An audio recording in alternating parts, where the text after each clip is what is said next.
Yo, since nobody wants to buy this item, Walmart is marking these 98% off.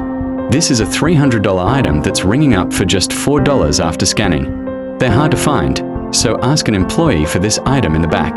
The price tag shows $300, but it's wrong. Scan the barcode with the Walmart app, and you'll see the real price drop to $4. All these insane in-store clearance. To be the first to know about these drops, you can join the free reselling community in the link in my bio.